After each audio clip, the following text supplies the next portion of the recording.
Welcome back to the Bull Sits Gaming Podcast, ps2 edition, and the first game that we done seasoned up and gotten ready to be laid on the BS grill is called Samurai Western. Now, if you've ever looked up any of the PS2 essential talking points, you've probably heard of Samurai Western. This is a spin-off to Way of the Samurai if you've ever played it. It's a game series that'll later on be thrown on a BS grill once I start reviewing these PS2 series as a whole. But for now, we'll focus on these games independently.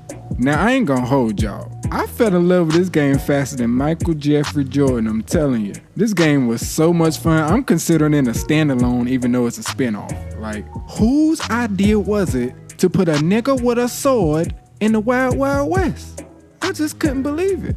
And this ain't no regular samurai. Like, this man got Kazuki Oden Mihawk level swordsmanship. The man I'm referring to is Gojiro Kurie. He traveled all the way from Japan to the Dirty Dan looking for smoke with his brother Rando. The town is ran by some corrupt nigga named Goldberg and his hired thugs. I found out later on that Gojiro's brother is one of those hired gunmen. And in my head, I'm like, Rando used to be a samurai and now he shoots guns.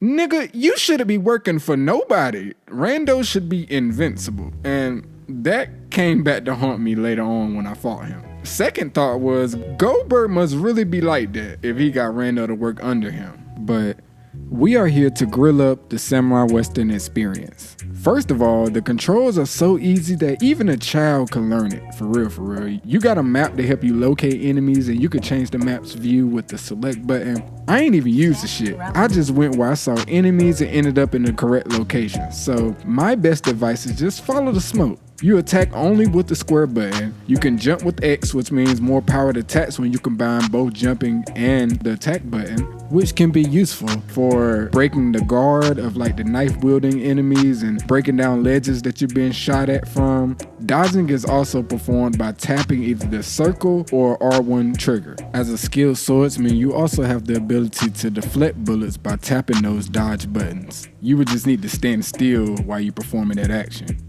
Now, don't go up against a nigga with a Tommy gun if your finger tapping speed ain't finger licking good, you know? You will be humbled quickly. Now, there's also an ultimate master mode, aka rage mode, in which Gojiro just goes ape shit and gains an enormous boost in both strength and speed. I believe there are two versions of it, one where it like takes only one slash to kill normal enemies, and then the other where it makes you move so fast you damn near disappear in the wind. Only thing is, if you get knocked down on the ground during this activation, the rage mode ceases immediately. You do have the ability to jump right back into the fight if you just press the X button promptly. Personally, I like to use the rage mode as a last resort when surrounded by gunmen or against an annoyingly evasive boss. Another action that'll get you through a jam is by pressing the triangle button. You can pick up items like a box or a crate, chairs, tables, or even people. And while moving, you can either throw furniture at your ops or you can use them as a shield. You can lock onto enemies with the right trigger while you're running with that big crate and launch that hoe.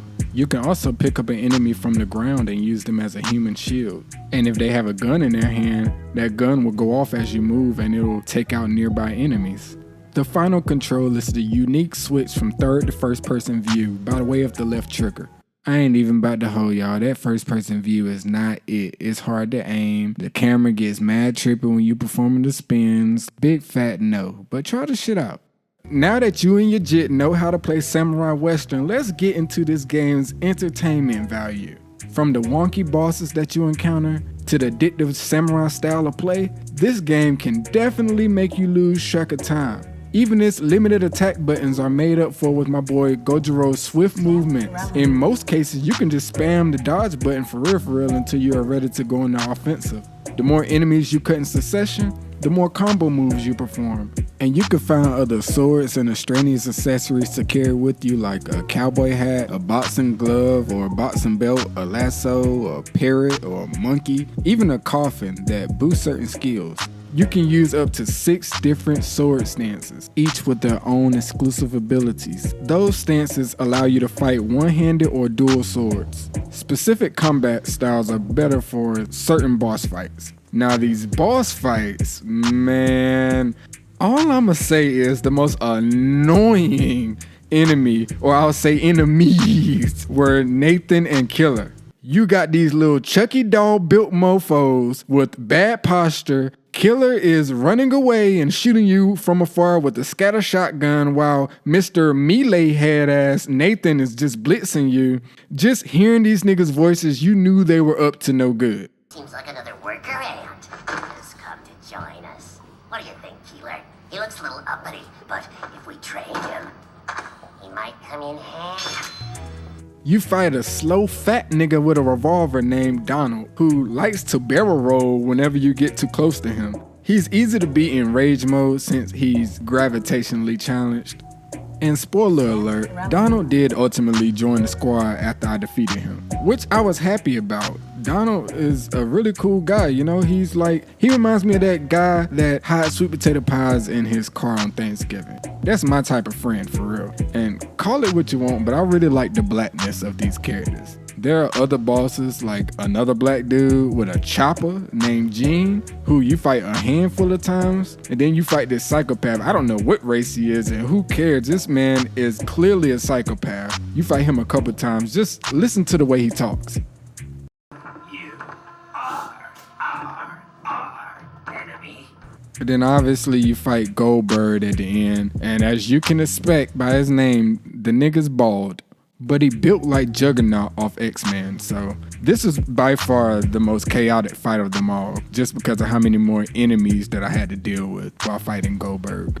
And you can fight as every person that you defeat just by finding their wanted poster. There's one on every level that you finish. You can legit accidentally spend hours playing this game as Gojiro or any of the other characters. And if you don't care for the story, there's barely any load time in this game.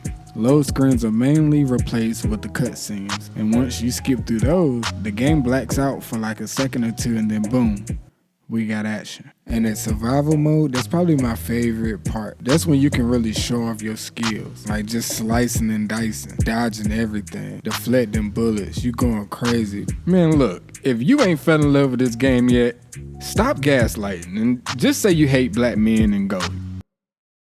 No, for real, this game is gold, okay? Like, if you're ever just feeling nostalgic or have a PlayStation 2, I for sure recommend this game. Or just trying to find it at a decent price. You're gonna have to look up those prices on your own though, but I'm telling you, I repeat, this game is gold. I want to thank y'all for tuning in with me to the first episode of the Bull Sense Gaming Podcast, where we try to remind you guys every week that everything in the world starts with a joystick. This is Rio from the Bull, signing out. I know you can't use my Crunchyroll.